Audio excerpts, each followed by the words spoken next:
Y bueno, hoy es lunes del doctor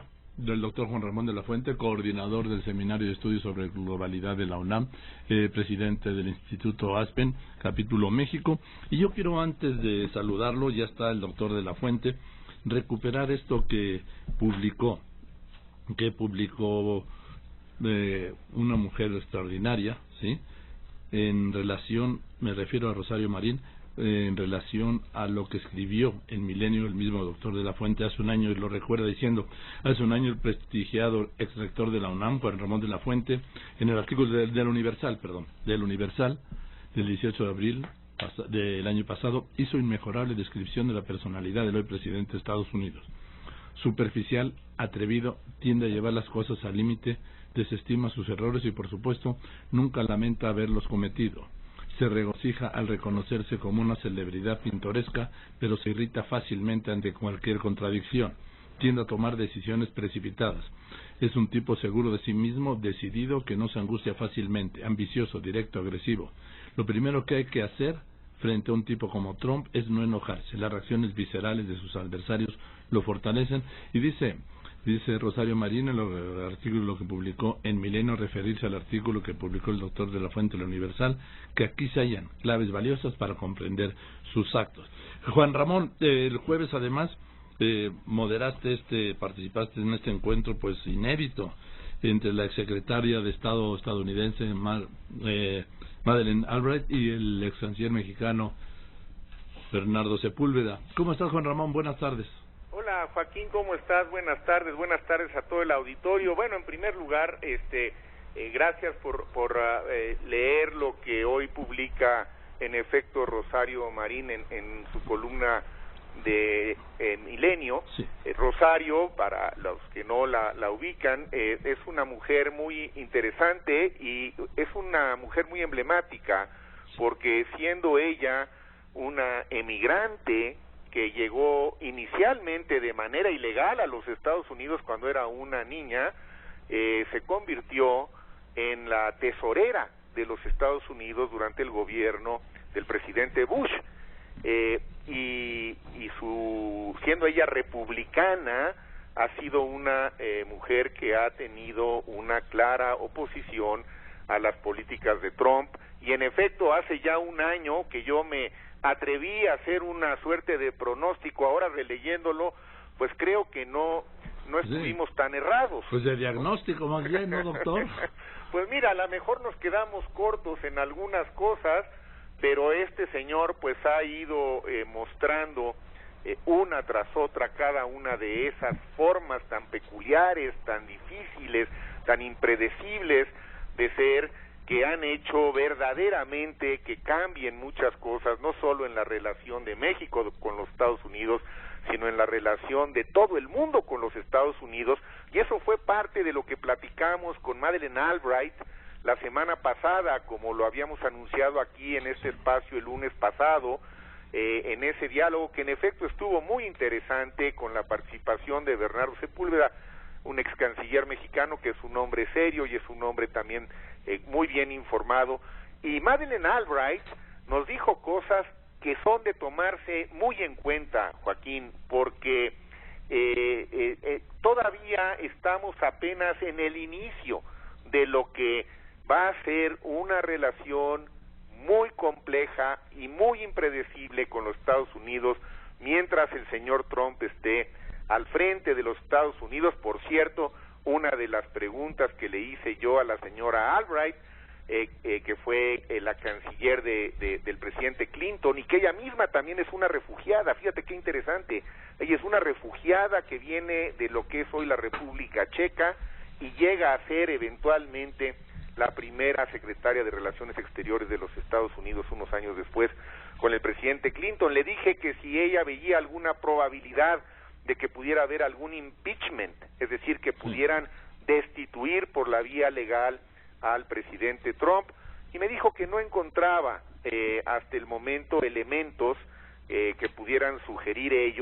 que ello ocurriera, aunque habría que estar muy atentos a la investigación en relación a la aparente injerencia que tuvo Rusia en el proceso electoral que lo llevó al triunfo. Lo que sí nos dijo, y todo esto pues fue público, pero vale la pena retomarlo para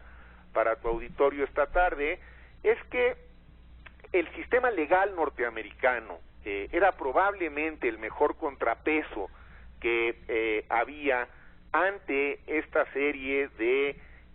iniciativas, ocurrencias, locuacidades, quizá en algunos casos, que ha tenido el presidente Trump durante su primer año. Y en efecto, el sistema legal ha mostrado cómo ha ido parando, no todas, pero sí muchas de estas ocurrencias que se convierten inmediatamente en iniciativas que se dan a conocer con un enorme despliegue de publicidad en la Casa Blanca, pero que pues no avanzan.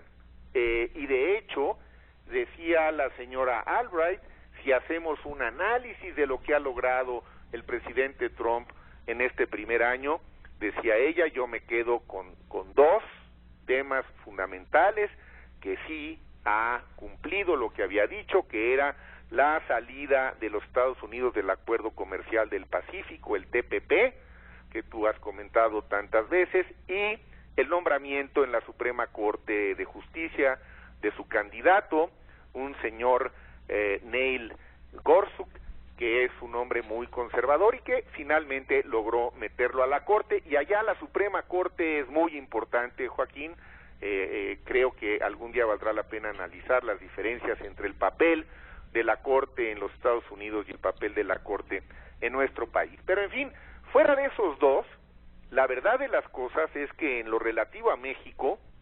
habrá que decirlo, gracias a que el sistema legal, a que los jueces norteamericanos lo han impedido, bueno, pues no ha todavía podido ni renegociar, ni salirse del TLCAN, del Tratado de Libre Comercio con América del Norte, a pesar de que amenazó en hacerlo,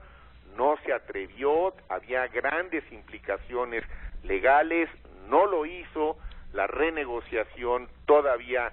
no va, seguramente irá en los próximos meses, pero eso que él había propuesto como una de sus decisiones iniciales de gobierno no se pudo dar. Tampoco ha podido iniciar la construcción del muro, vamos, no trae ni siquiera el mecanismo de financiamiento, no ha desistido de la idea, no lo ha podido echar a andar. Y tampoco pudo suspenderle los fondos federales a las llamadas ciudades santuario, que son todas estas ciudades que yo las llamaría medianamente civilizadas, son las ciudades en las que no se anda persiguiendo a los migrantes simplemente por parecer migrantes, por tener otro color de piel o por vestirse de una manera distinta. Son ciudades que viven en la mejor de las tradiciones liberales norteamericanas y que respetan el principio de que, pues, mientras no se demuestre lo contrario, la gente que va por la calle no tiene por qué ser considerada como criminal. Entonces, en estos tres temas no ha podido avanzar el señor Trump, tampoco ha podido avanzar en temas de la agenda norteamericana, el Obamacare, el sistema de salud norteamericano, no lo pudo derogar. Y aquí permíteme comentar brevemente, porque lo hablamos con la señora Albright, yo entiendo un poco del sistema de salud norteamericano, y creo que el gran error de Trump fue haber planteado que en primer lugar quería derogarlo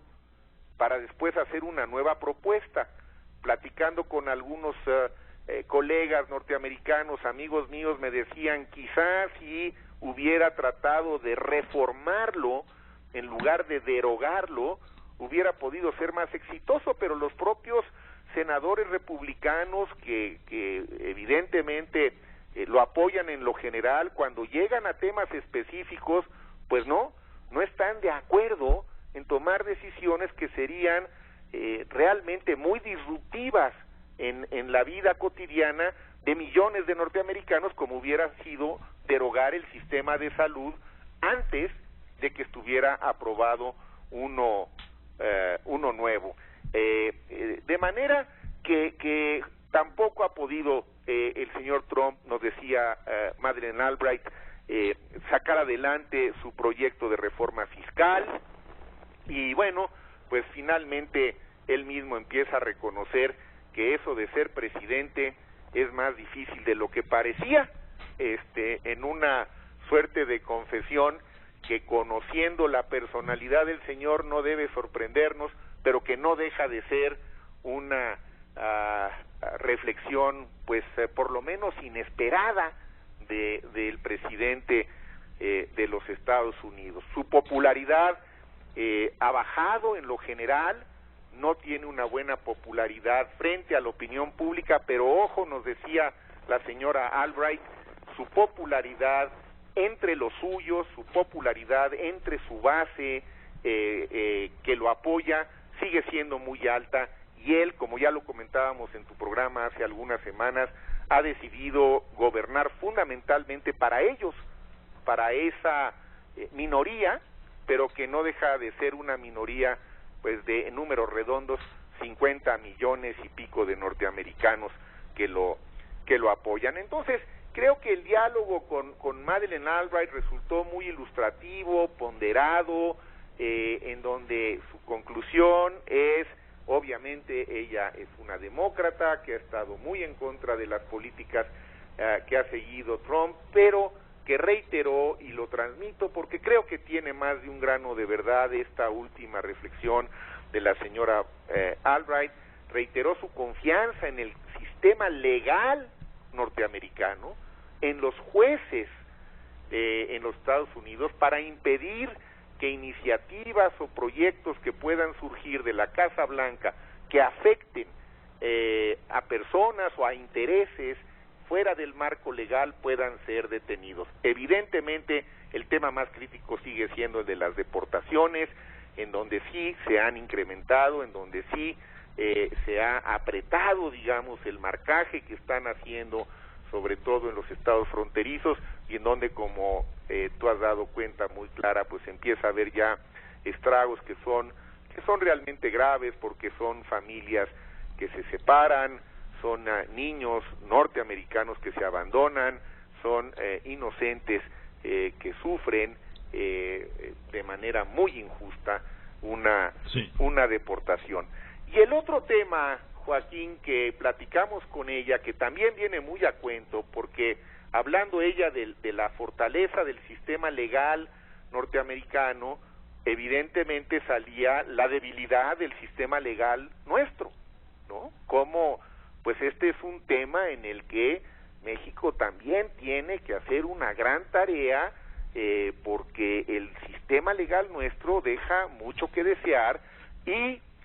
coincidentalmente con la presencia de la señora Albright y del diálogo público, apareció este artículo en el New York Times el día 29, hace unos cuantos días, finales de la semana pasada, este artículo de un periodista de apellido Ahmed, cuyo título fue "Es muy fácil matar periodistas en México". Y estos artículos, Joaquín, que contienen una gran cantidad de información y de datos, nos hacen muchísimo daño. Nos decía ya después del diálogo público la señora Albright, son cosas que México tendría que tratar de cuidar mucho más, de que estas cosas no ocurrieran, y cuando ocurren, lamentablemente, que hubiera una respuesta contundente del Estado mexicano, porque son artículos que hacen mucho daño. Este artículo que, imagínate, la crisis de la libertad de expresión en México, es fácil matar periodistas. Sí. Y bueno, te relata este periodista una situación horrorosa, que quizá no sea nada novedoso, pero siempre lo sacude a uno mucho leerlo en un periódico de la influencia del New York Times, en una nota que seguramente le da la vuelta al mundo. Se refieren fundamentalmente a lo que está ocurriendo en Veracruz, estos cuerpos de periodistas que van apareciendo, tienen muchas entrevistas con los propios periodistas que han sido acosados, relatan la impotencia, relatan la frustración, y empiezan a dar números, ¿no? 104 periodistas, según el New York Times, asesinados en México desde el año 2000, y hay otros 25 que están desaparecidos, y esto pone a nuestro país en la lista de los lugares con una mayor mortalidad. México se ubica, fíjate nada más, Joaquín, entre Afganistán, un país devastado por la guerra, y Somalia, ni más ni menos, un país que está categorizado como un estado fallido. Los motivos por qué matan a tantos periodistas en México, digo, es que es la pregunta, es inadmisible, ¿qué está pasando? Bueno, pues obviamente son quienes quieren silenciarlos, quienes quieren que la crítica que han hecho o que iban a hacer no se haga. Y entonces, bueno, pues los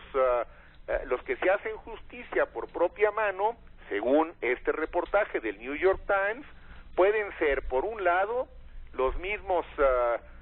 matones de los cárteles del crimen organizado, pero también,